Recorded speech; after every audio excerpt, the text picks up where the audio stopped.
है, नीट परीक्षा रद्द करने के खिलाफ याचिका दाखिल की गई है। सुप्रीम कोर्ट में नीट रद्द करने को लेकर याचिका में री एग्जाम कराने की अपील की गई है।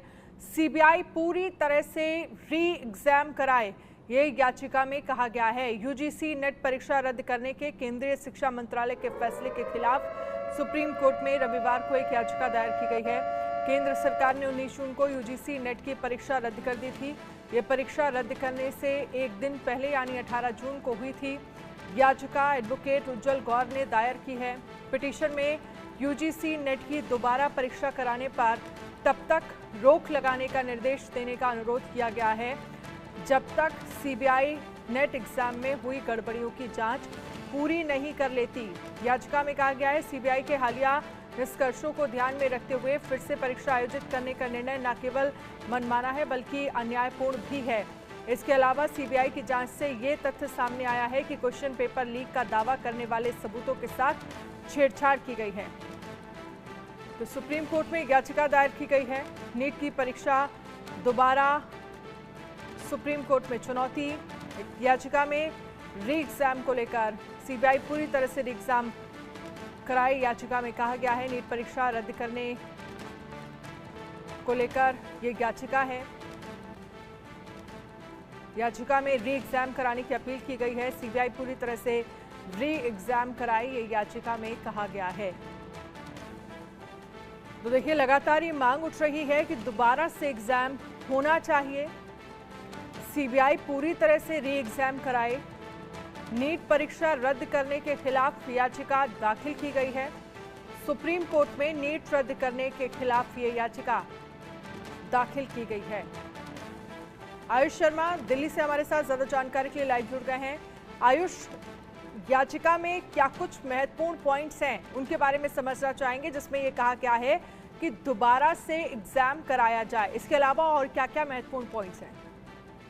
जी बिल्कुल, देखिए जिस प्रकार से सुप्रीम कोर्ट में एडवोकेट उज्जवल गौर के द्वारा ये याचिका दायर की गई है, जिसमें सबसे पहली मांग तो यही की गई है कि यूजीसी नेट 2024 की जो परीक्षा हुई है इसको रद्द तो कर दिया था सरकार ने, लेकिन ये री एग्जाम तब तक ना कराया जाए जब तक सीबीआई की इंक्वायरी इसमें पूरी नहीं हो जाती। आपको बता दूं कि 19 जून को इस पेपर को रद्द कर दिया गया था और 20 जून को इस पूरे मामले की जांच जो है वो सीबीआई के पास उनको सौंप दी गई थी। लेकिन यहाँ पर जानने वाली बात अहम ये हो जाती है कि याचिकाकर्ता ने क्या कुछ बातें अपनी याचिका में, अपनी पिटीशन में सुप्रीम कोर्ट के सामने रखी हैं। पहली अहम बात जो उन्होंने बोली है वो ये है कि जब तक सीबीआई की इंक्वायरी पूरी नहीं हो जाती तब तक री एग्जाम के बारे में सरकार विचार ना करे। दूसरी अहम बात उनके द्वारा कही गई कि ऐसा हमने देखा है कि सीबीआई के द्वारा जो सबूत पेश किए जा रहे हैं उसमें ये चीज सामने आई है कि सोशल मीडिया पर जो वीडियो वायरल हो रहा है जिसमें ये दर्शाया जा रहा है कि यूजीसी नेट का पेपर लीक हुआ, उसमें धांधली हुई, उस वीडियो के साथ भी छेड़खानी की गई है। यानी पूरी तरीके से अभी भी कहीं पर श्योरिटी बनती हुई नजर नहीं आ रही है कि पेपर कैसे लीक हुआ। तीसरी अहम बात यहाँ पर यह है कि इस पूरी प्रणाली की जांच होना जरूरी है, क्योंकि यूजीसी नेट 2024 का एग्जाम जिस प्रकार से लीक हुआ और अगर इसमें सीबीआई की जांच पूरी हुए बिना री एग्जाम हो जाता है तो इस बात की क्या गारंटी है कि ये पेपर दोबारा लीक नहीं होगा। चौथी अहम बात यहाँ पर कही गई है कि री एग्जाम कराने से पहले आप प्रणाली को मजबूत कीजिए और ये जानिए कि आखिर जो रेड फ्लैग था यानी लूप होल था वो कहां पर था।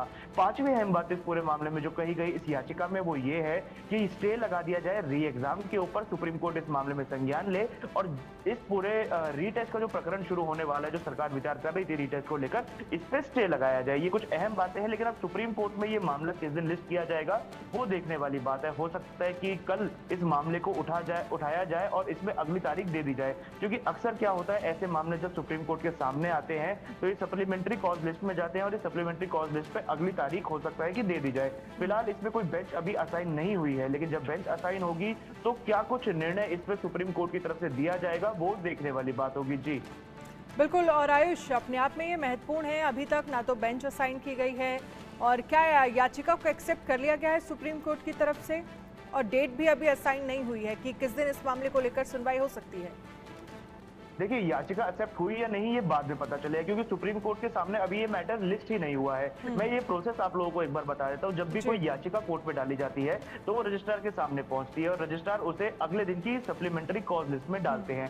सप्लीमेंट्री कॉज लिस्ट से वो मैटर जाते हैं ऑनरेबल जज के पास, किस बेंच के सामने वो मैटर लिस्ट किया जाएगा। जब उस बेंच के सामने वो मैटर पहुंच जाता है, उसके बाद ये डिसाइड करते हैं ऑनरेबल जजेस कि वो उसमें सुनवाई करेंगे या उसे रद्द कर देंगे। यानी हो सकता है कि कल अगर इसमें सुनवाई की जाएगी तो अगली तारीख दे दी जाए या फिर इस याचिका को यहीं पर रद्द कर दिया जाए। ये दो ऑप्शन है और इन दोनों के जवाब कल सुप्रीम कोर्ट के द्वारा हमें मिल जाएंगे। जी चलिए, बहुत बहुत शुक्रिया तमाम जानकारी के लिए।